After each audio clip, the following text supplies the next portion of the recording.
5 seconds. No such sale could have been won in the course of import because the sale did not occasion the import. None of those was export because the goods were not supposed to enter into the territory of another country in the form those were dispatched.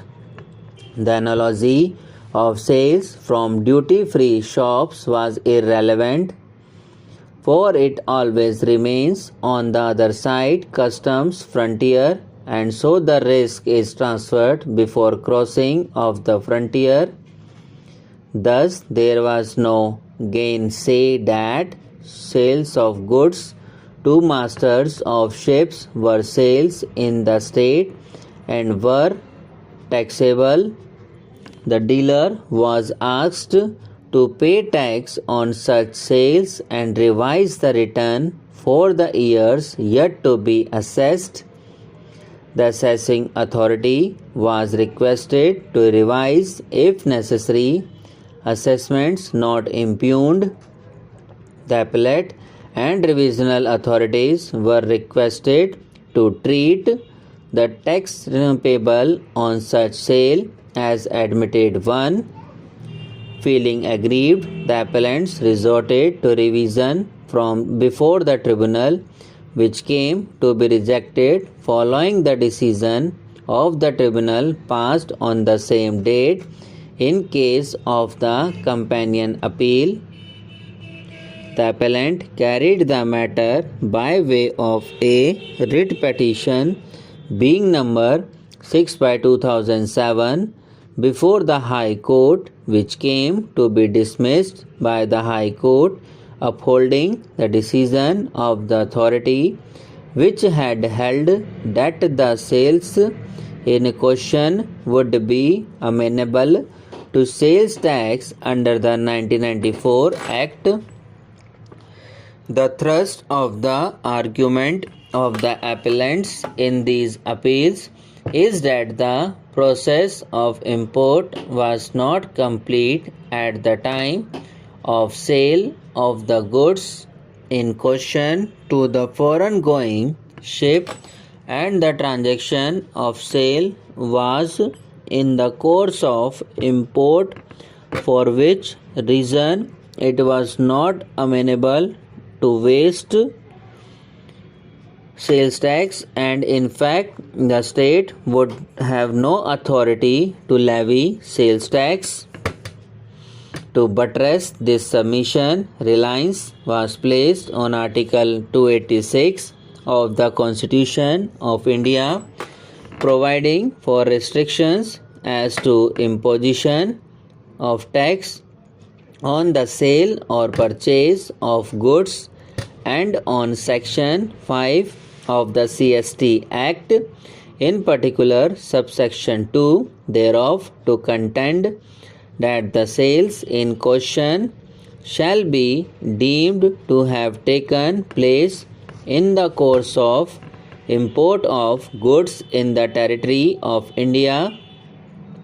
Reliance was placed on the Constitution Bench decision of this court in J.V. Gokal and Company Limited versus Assistant Collector of Sales Tax.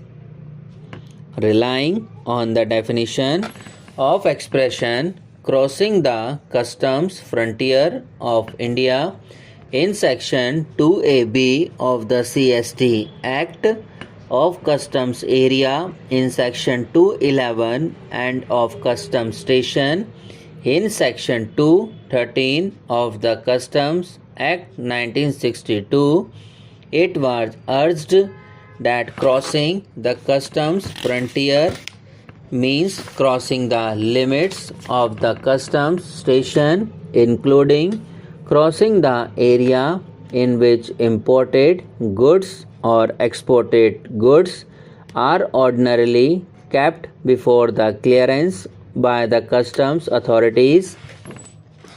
Reliance was also placed on the decision in Minerals and Metals Trading Corporation of India Limited versus Sales Tax Officer and others, which has had occasion to construe Section 5 of the CST Act.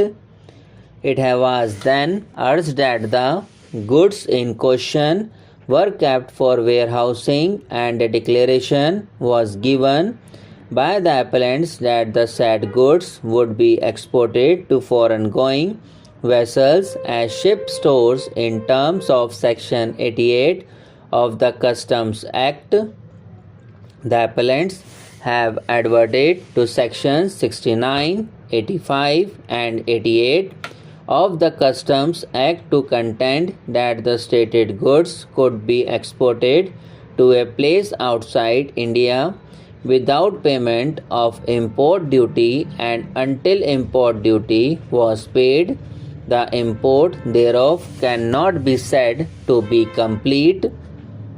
Reliance was then placed on the decision in Indian Tourist Development Corporation Limited versus Assistant Commissioner of Commercial Taxes, which is, according to the appellants, applied on all fours, as even in that case the goods were kept in the bonded warehouses and then supplied to duty-free shops, which transaction has been extricated from the applicability of sales tax payable to the states on the ground that the goods had not crossed the customs frontiers, and the sale was deemed to have taken place in the course of import of goods into the territory of India. According to the appellants, the finding recorded by the authorities below, which commended to the High Court, was completely in the teeth of the aforesaid decision. The appellants have distinguished the decision in Madras Marine on the premise that in that case the goods were intended for re-export only, and in that context it was held that there was a necessity of destination in a foreign country. Moreover, the said decision was not considered the efficacy of Section 2AB of the CST Act, nor noticed the dictum in J.V. Gokal, which dealt with the case of import. It was urged that the decision in J.V. Gokal had been followed in a recent decision in State of Kerala and others versus Father William Fernandez. No such sale could have been won in the course of import because the sale did not occasion the import. None of those was export because the goods were not supposed to enter into the territory of another country in the form those were dispatched. The analogy of sales from duty-free shops was irrelevant, for it always remains on the other side customs frontier, and so the risk is transferred before crossing to the frontier. Thus there was no gainsay that sales of goods to master of ships were sales in the state and were taxable. The dealer was asked to pay tax on such sales and revise the return for the years yet to be assessed. The assessing authority was requested to revise, if necessary, assessments not impugned. The appellate and revisional authorities were requested to treat the tax payable on such sale as admitted one. Feeling aggrieved, the appellants resorted to revision before the tribunal, which came to be rejected following the decision of the tribunal passed on the same date in case of the companion appeal. The appellant carried the matter by way of a writ petition being number 6/2007 before the High Court. Subscribe now and press the bell icon. Never miss an update.